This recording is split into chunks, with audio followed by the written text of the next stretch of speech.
اللهم صل وسلم على سيدنا محمد وعلى آل سيدنا ومولانا محمد أفضل صلواتك بعدد معلوماتك وبارك وسلم وصل عليه.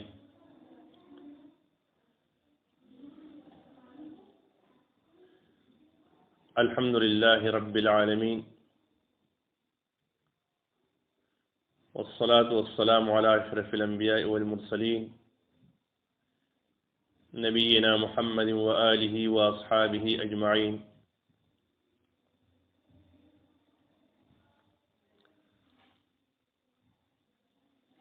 أما بعد، فأعوذ بالله من الشيطان الرجيم.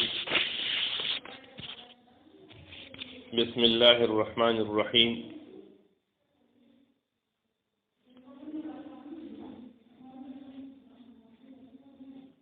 وإنه لتنزيل رب العالمين نزل به الروح الأمين على قلبك لتكون من المنذرين بلسان عربي مبين. وقال النبي صلى الله عليه وسلم: خيركم من تعلم القرآن وعلمه. صدق الله وصدق رسوله النبي الأمي الكريم.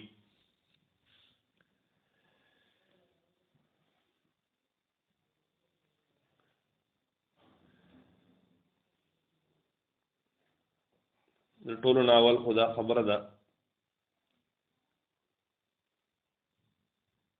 چې وخت مختصر دی او خامخا غنټه 15 پاوا یا یو نیمه غنټه ټایم دا په ترجمه باندې لګي.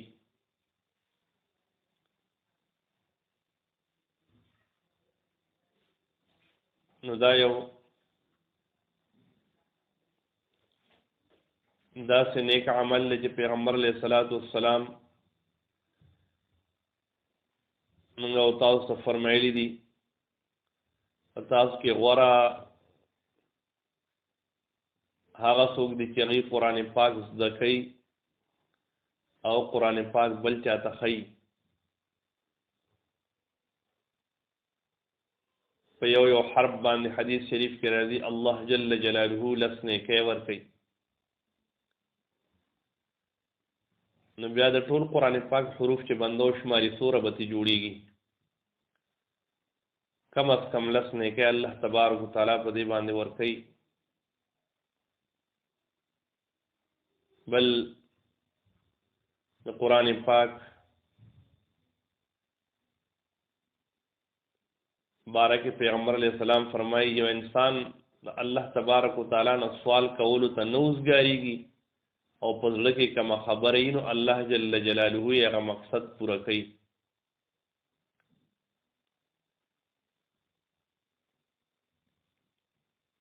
الله جل جلاله په دغه آیت مبارک کې فرمایي او دا د قرآن پاک تعریف هم دی وَإِنَّهُ لَتَنزِيلُ رَبِّ الْعَالَمِينَ. بشک دا قرآن پاک چې دی دا د رب العالمین د طرف نه نازل کړی شوی دی. نزل به الروح الامین. جبرائیل علیه السلام چې الله ورته امانتدار فرشته ویلی ده د الله په حکم باندې په نبی کریم صلی الله علیه وسلم باندې دغه قرآن پاک نازل کړی دی. پیغمبر علیہ السلام ته الله جل جلاله فرمایي ستا په زړه باندې علی قلبک لتكون من المنذرین، د دې دپاره چې ته د الله د عذابونو د یری خبر ورکوونکې. او دا قرآن نازل شوی دی بلسان عربی مبین، په ژبه عربی واضحه باندې. د قرآن پاک د نزول حکمت سره هدى للمتقین،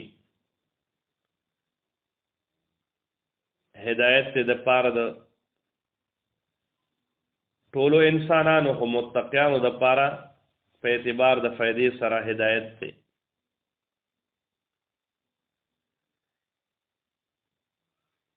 د قرآن پاک په ترجمه او تفسیر کې موږ او تاسو دا ویلو چې موضوع یا دعوه د ټول قرآن پاک خدا ده چې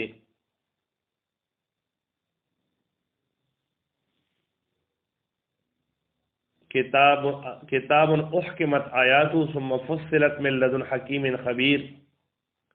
الا تعبدوا الا الله انني لكم منه نذير وبشير.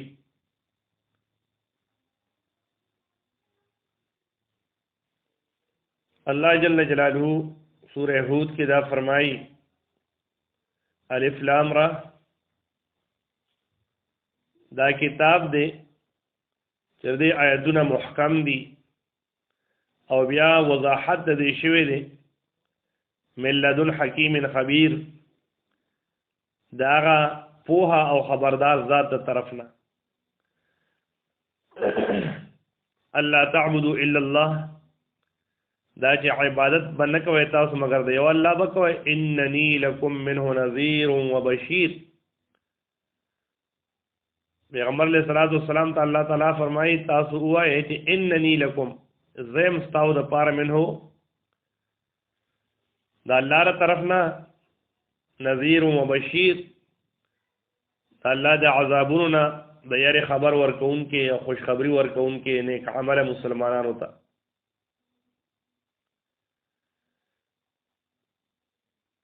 بیا موږ او تاسو دا معلومه ده چې تقسیم د قرآن پاک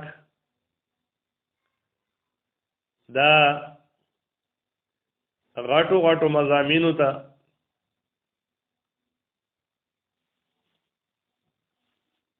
د دې څلور حصې دي.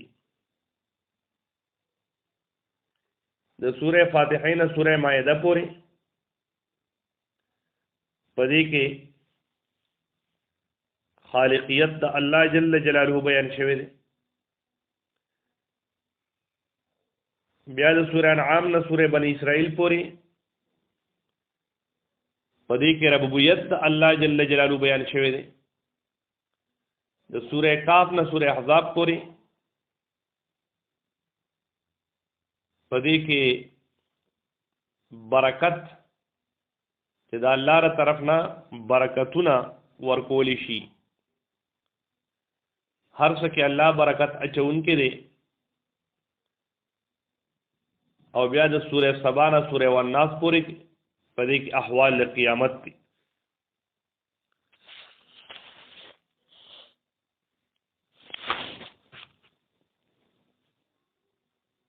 قرآن پاک مضامین توحید اثبات رسالت صداقت د قرآن پاک اثبات د قیامت جہاد فی سبیل اللہ انفاق فی سبیل اللہ داشان تنظیم آداب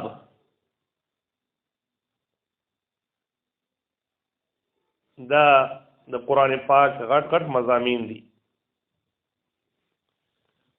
دعوه د صورت چې دغه ټول قرآن پاک په یو مرکزی مسله باندې بحث کوي دا د دعوه د صورت وایي. دلایل پکې بیا بیانېږي عقلی او نقلی.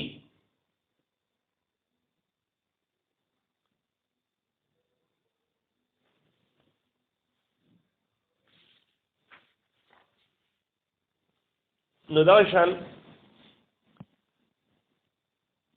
دا الله په توحید باندې دلایل رد د کفر او د شرک رد د يهودیت او نصرانیت رد د منافقت دا مضامین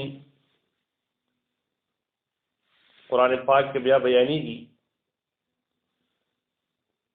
نو ځای په ځای به د هغې ذکر راځي.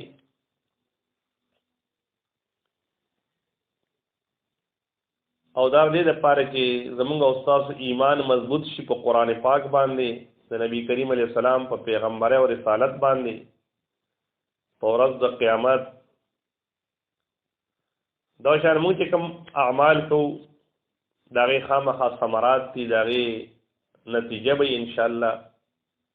دنیا کې هم د نیکو اعمالو نتیجه ملاویږي او په آخرت کې هم ملاویږي د ګناهونو اثرات په دنیا کې هم ملاویږي او که توبه ونه باسي مسلمان باندې نو آخرت یې مخوار وزار دی او کافر خو چونکې ایمان نه لري او په کفر باندې مړ شي د هغې دپاره دنیا هم عذاب دی او آخرت ورله هم عذاب دی اگر چې دنیا کې به هغې خوشحالي آخرت خو مني نه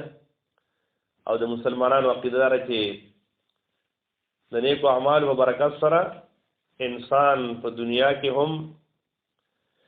او په آخرت کې هم سرخروي او خوشحالي کامیابي عرض مې دا و چې ترجمه به دوره تفصیلي نه وي چې تاسو لفظي ترجمه زده کړئ او بیا که خیر علم وکړئ نو بیا د هغې دپاره به تاسو تفاسیر ګورئ تفسیرونه به ګورئ د مسایلو نو چې موږ او تاسو مختصر ترجمه د لفظ په ترجمه باندې پوه شو نو دا زموږ دپاره کافي ده په دې وخت کې او بیا به انشاءالله تفصیل دپاره به تاسو تفاسیر ګورئ او تفصیلي ترجمې چې کومې شوي دي نو هغه به تاسو اورېدی هم شئ او تفاسیر کتی هم شئ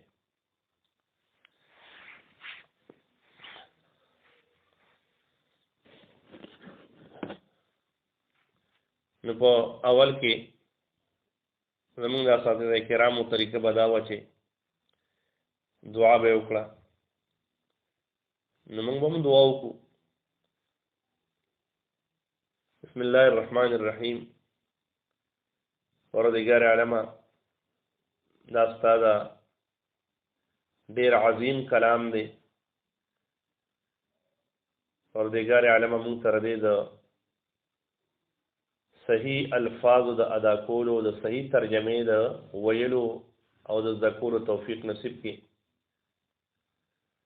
رب العالمین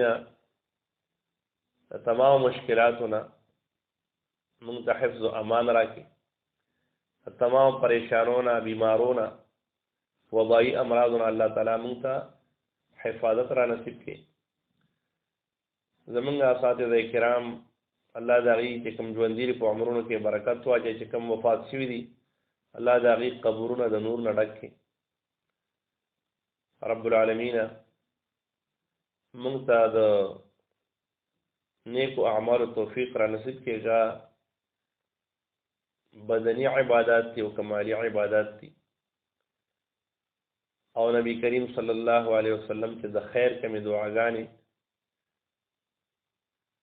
د مسلمانانو دپاره غوښتي دي الله موږ ته هغه را نصیب کړي د کومو شرور او د فتنو نه او د مصیبتونو نه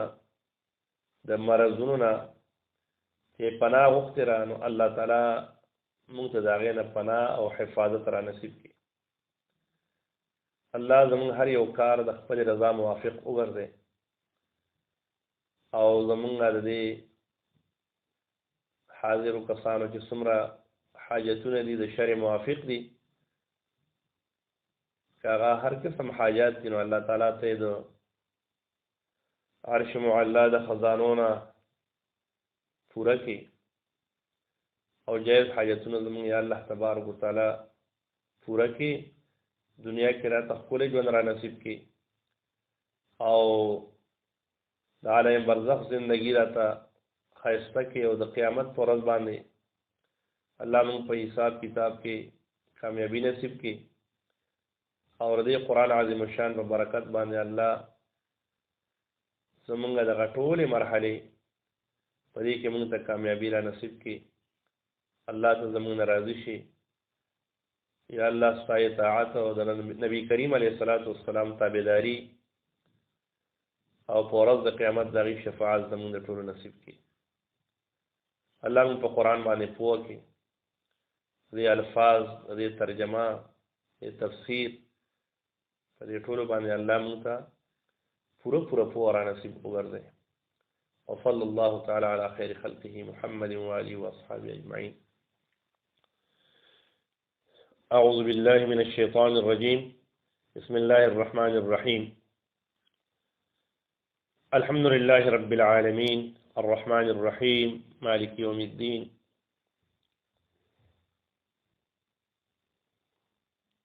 سورة فاتحة د ټولو سورتونو نه مخکې راوړې شوه، ځکه دا د قرآن پاک بنیاد د اساس القرآن دی ته وایي، ام الکتاب ورته وایي، ام القرآن ورته وایي. دعوه سورة فاتحه توحید.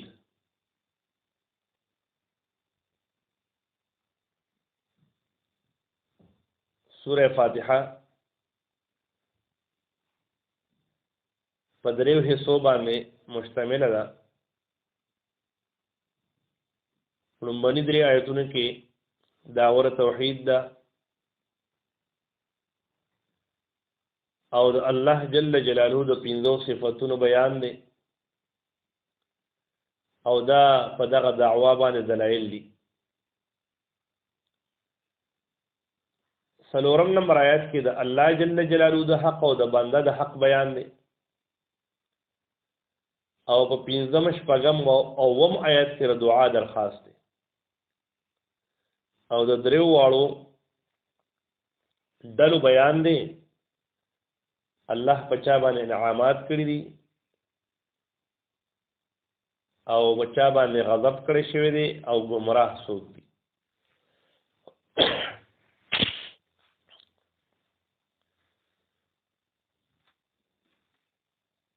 سورة فاتحه د دې ترتیب نزولی د پنځم او ترتیب جمعی د اول. د سوره مدثر نه وروسته نازل شوی سورت دی او دا مکی سورت دی. مکی سورت کې د الله توحید بیانېږي، پای دلایل، رسالت بیانېږي، پای دلایل، خوشخبری بیانېږي د نیک عمل مسلمانانو لپاره او د کافرو لپاره هغه تخویفات او وعیدات بیانېږي. بسم الله الرحمن الرحیم.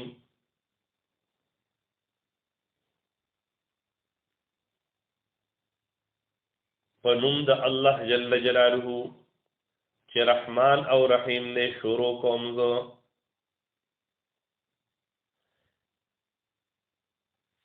بسم الله الرحمن الرحیم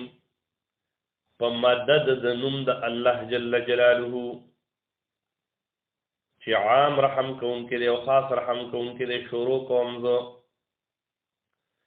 الحمدلله دا دعوه د صورت ده. ټول تعریفونه، ټول صفتونه د خدای توب لله ثابت دي خاص الله لرا. نو ټول حمدونه د تعریفونو د حمدونو لایق ذات دا الله جل جلاله دی. ټول تعریفونه، ټول صفتونه د خدای توب لله ثابت دي خاص الله لرا. رب العالمین چې پالون کې د مخلوقاتو دی. الرحمن الرحیم چې عام رحم کون کې دی. الرحیم او خاص رحم کون کې دی. مالک یوم الدین بادشاہ د ورځې د جزا دی. ایاک نعبد خاص تعالی عبادت کومنګا، و ایاک نستعین او خاص تعالی مدد غواړو مونږه. اهدنا الصراط المستقیم روان کی مونږه پلار نه غ باندې یا مضبوط کی مونږه پلار نیغه باندې صراط الذین لار دا هغه کسانو یعنی پلار دا هغه کسانو انعمت علیهم چې تا انعام کړی د پای باندې چا پیغمبران دي صدیقین شهدا او صالحین غیر المغضوب علیهم نه پلار دا هغه کسانو باندې چې غضب کړی شوی دی پای باندې چا یهودیان دي ولا الضالین او نه پلار د گمراهانو چې هغه نصارا دي نو مغضوب علیهم یهود دي او کفار او مشرکین دي او ضالین دا نصارا دي او منافقین دي نو موږ دا دعا چې وکړو نو بیا وایو آمین الله زموږ دا دعا قبول کړي دا سورۃ فاتحه د قران پاک دغه ټول مضامین چې کوم دي په دې کې په اختصار سره او په اجمال سره ذکر شوي دي او بیا دا سورۃ بقره او دا ټول قران پاک د دې تفصیل دی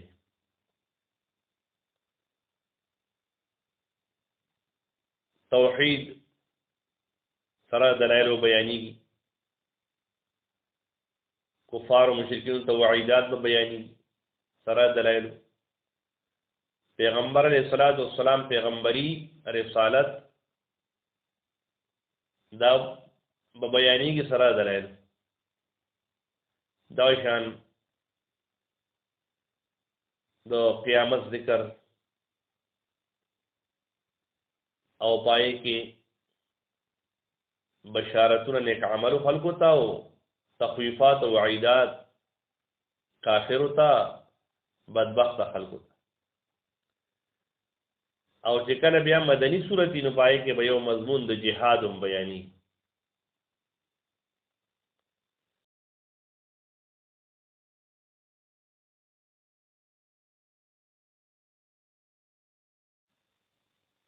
سورۃ البقره دا مدنی صورت ده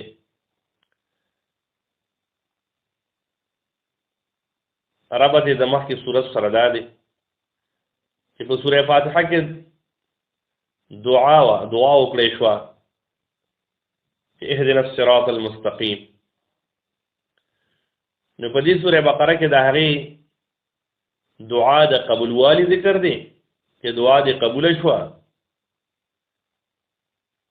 هغه نه غلار خو څه شی دی ذالک الکتاب دا کتاب سورہ فاتحه کې د دریو ډلو ذکر وشو سورہ بقره کې دغه تفصیل دی پای کې د الله په چا باندې انعامات کړیو چا باندې غضب کړی شوی دی څوک گمراهان دي نو په دې سورہ بقره کې به دغه تفصیل بیان شي دعوه د سورہ بقره ده اثبات توحید صداقت د پیغمبر علیہ السلام صداقت رسول دیته وي او جهاد فی سبیل الله او انفاق فی سبیل الله دا به په دې کې بیان شي لومبنۍ سره توحید د هغه د آیت نمبر 1 نه تر آیت نمبر 96 پورې ده او دا غینه بعد بیا بل مضمون چې کوم نه چې هغه صداقت رسول دی دا ذکر به بیا شروع شي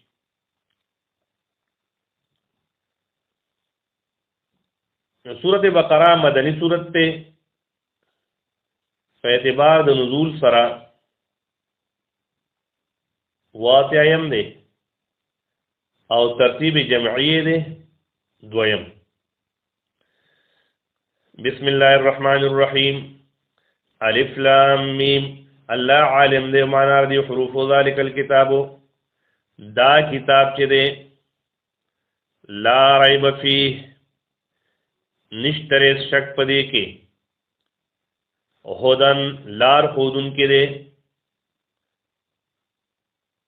په اعتبار د نفي سره للمتقین متقیانو ته لار ښودونکي دي متقیانو له الذين متقیان هغه خلک دي یؤمنون بالغیب چې ایمان لري په غیب باندې ويقيم غیب الله جل جلاله مونږ نه دی لیدلی پیغمبر علیه السلام مونږ نه دی لیدلی جنت دوزخ مونږ نه دی لیدلی فرشتي دا مونږ دی لیدلی ایمان دی په دې باندې دې ته متقی وي پرهیزګار وي دا خلک دي چې ایمان لري په غیب باندې ويقيمون الصلاة او قائمي منذره یعنی پابندي د مونږ کوي ومما رزقناهم او بعد د هغه مال نه چې موږ ورکړی دا غیتا ينفقون دي خرج کوي یعنی لګي د الله د رضا په کارونو والذین یؤمنون او دا هغه کسان دي دا متقیان چې ایمان لري بما فاغه وحی باندې یا فاغه کتاب باندې انزل الیک چې نازل شوی رتا تا یا قران پاک او ما او په هغه کتابونو باندې انزل من قبل کا چې نازل شوی دي مخکستانه وبالآخرة هم یوقنون او په آخرت یعنی په ورځ د قیامت هم یوقنون دی یقین لري اولئک دا کسان چې علی هدى من ربهم دی په هدایت دي د جانب در خپلنا و اولئک دا کسان هم المفلحون دی کامیاب دي نو دنیا کې هم کامیاب دي چې په هدایت باندې او په آخرت کې هم کامیاب دي دا هو د هغه خلکو ذکرو چې کم د الله خو خلق دي چې باندې الله انعامات کړي و د دویمې ډلې چې هغه کافر دي سوچا کافر دي دا یې ذکر الله کوي ان الذين بشکا کفان کفروا چې کفر کړي دي چې کافر دي سواء علیهم برابر خبر ده پدی باندې انذرتم کته یری دی لرا ام لم تنذرهم یا نه یری دی لرا لا یؤمنون ایمان نروړي ختم الله زکه چې مهر لګول دي الله تعالی علی قلوبهم فزرون دی باندې وعلى سمعهم فوغون دی باندې وعلى ابصارهم غشاوه او پسترګور دی باندې پردی دي د غفلت پردی ولهم عذاب عظیم او دې د پر عذاب لوی دی نو دای حکم د آخرت حکم دی چې آخرت کې داسې دي و درېم ډله چې منافقین دي ومن الناس نه د هغې ذکر دی ومن الناس بعد د خلکو نه من هغه څوک دي یقولو چې وایي آمنا بالله موږ ایمان راوړی دی په الله باندې او بالیوم الاخر په ورځ د قیامت وما هم بمؤمنین او نه دي دوی ایمان لرونکي دروغ وي یخادعون الله دی دوکه کوي د الله تعالی سره په خپل خیال کې والذین آمنو او د هغه کسانو سره چې ایمان راوړی دی په خپل خیال کې دی د الله سره هم دوکه کوي د ایمان والو سره هم دوکه کوي الله تعالی فرمایي وما يخدعون دی دوکه نشي کولی دی دوکه نه کوي الا انفسهم مگر د خپل ځان سره کوي وما يشعرون او دی نه پوهیږي په دې فی قلوبهم مرض پزرونو د دې کې مرض د منافقت ته فزادهم الله نو زیات کړي در الله تعالی مرضن دغه مرض ولهم عذاب الیم ندید پر عذاب دردناک دی بما كانوا یکذبون په سبب د دې سره چې دي دروغ وي واذا قيل لهم کله چې ویل شي دي ته لا تفسدوا فساد مکوي تاسو فی الارض پزما کې هغه فساد دي د عقیده وو قالوا دی وای انما نحن مصلحون بشکا نحن منغا مصلحون اصلاح کوونکیو الا خبردار انهم بشکا دوی چې دي هم المفسدون هم دی فساد کوونکی دي ولکن لا يشعرون لیکن دی شعور نه لري دی نه پوهیږي پدې وَإِذَا قِيلَ لَهُمْ کله چې ویل شي دي ته امنو ایمان راوړئ کما آمن الناس لکه څنګه چې ایمان راوړل دي خلکو مراد د خلکو نه صحابه کرام دي او صحابيات دي قالوا دی وای ان نؤمن ايام ایمان راوړو کما آمن الصفها لکه څنګه چې ایمان راوړل دي بي وقوفانو صحابه ته د بي وقوفو نسبت کو دي منافقین الا خبردار انهم بشکر دوی هم الصفاء هم دی بي وقوف دي صفحاء جمع د سفيه ده بي وقوف ته وي ولكن لا يعلمون لیکن دین پويږي واذا لقوا الذين او کله چې دی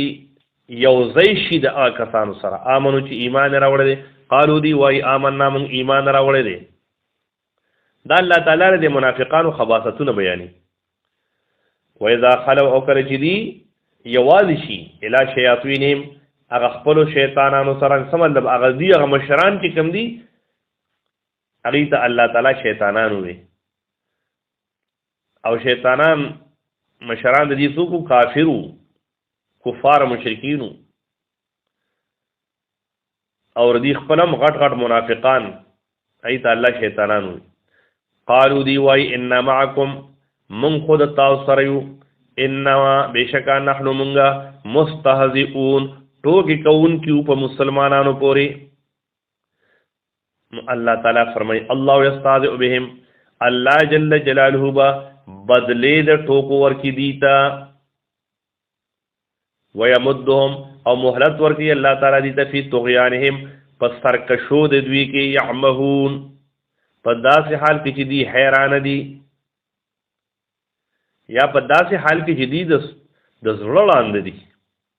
عمها د زړه لوندوالي ته وایي اولئک الذین دا کسان دي اشتروا الضلالت چې اغستې ده یا غوره کړې ده خوښه کړې ده ګمراهي بالهدى په مقابله د هدایت کې فما ربحت تجارتهم نو ګټه ونه کړه تجارت د دي وما كانوا مهتدين او نه دي هدایت مندون کې مثلهم مثال لدي كمثل الذي پشان د آکسته استوقد نارا چې بلکړي ور فلما اضاءت نو هر کله چې روخانه کی یعنی رڼاو کی ما حولو هغه غیر چا پیر د دې اور بلون کینا او د سره نور کسان هم دي د پشان ذهب الله بنورهم نبوذ الله تعالی اغرنا ردی وترکهم او پریک دی لره فی ظلمات لا یبصرون پاغتیرو کې چې دی نبینی سوینی نبی سمون دی کان دی بکمون دی گونگیان دی چاړاګان دی د عمیون اوړاندری د حقنا فهم لا يرجعون نو دی نو واپس کیږي د دې خپل منافقتنا دین اسلام ته نو دی ته الله جل جلاله د ایمان هغه پلک او رڼا ښودلې ده خو لیکن دی په عمل نه کوي ایمان طرف ته راځي نه او کصیب من السماء دا دویم قسم د منافقانو دا یې مثال الله تعالی بیانې چې منافق اعتقادي چې عقیده د کفري په خوله باندې اسی ایمان کوي او کصیب یا مثال لدی پشان د هغه تیز باران دی من السماء چې راوریږي د اسمان نه یعنی د وریځ نه فيه ظلمات چې پای کې تیری وی ورعد او غلزاری وبرق او برېښناي یجعلون اصابعهم نو دی ورکی ګرځي یعنی ورکی اصابعهم ګوت خپلې نسرونه د ګوت خپلو فی اذانهم په غوګونو خپلو کې من الصواعق د وجه د هغه تندرونو نه صواعق دا جمع د صاعقتون حذر الموت د یری د مرګ نه دی په غوګونو کې ګوتې ورکی وی اسې نه چې د دین اسلام دا خبره د غرنایي زمون غوګونو ته راشي نو غوګونو کې ګوتې ورکی والله محیط الله احاطه کوونکی دی یعنی راګیرونکی دی بالکافرین کافرانو لره په خپل عذاب سره یکاد البرق دا اوس یکاد البرق دی کې د عملی منافق ذکر دی چې مسلمان خو دروغ وي خیانت کوي او چې وعده وکړي دغه خلاف دی یکاد البرق نزدیره چې دغه برېښنا یخطف ابصارهم ختم کی نظرونه دي خو الله ولا نظر ختمینا مهلت ورکړي کلما اضاء لهم هر کله چې روخانه کی دویتا لار، دا برېښنا ورته لار روخانه کی مشوفی نو دی تلل کوي پای. وَإِذَا أَظْلَمَ عَلَيْهِمْ او کله چې تیاری شي په دی باندې قامو دی ادریږي. ولو شاء الله کچره الله غوښته لذهب بسمعهم نو خامخا بوتللې به وي لری کړي به وي هغه قوت د اورېدو دي او ابصارهم او نظرونه دي خو الله داسې نه کوي. منافق ته الله مهلت ورکړي شاید د دین له توبه وباسي. ان الله بشک الله تعالی علی کل شیء قدیر، په هر یو څه باندې قدرت لرونکی دی.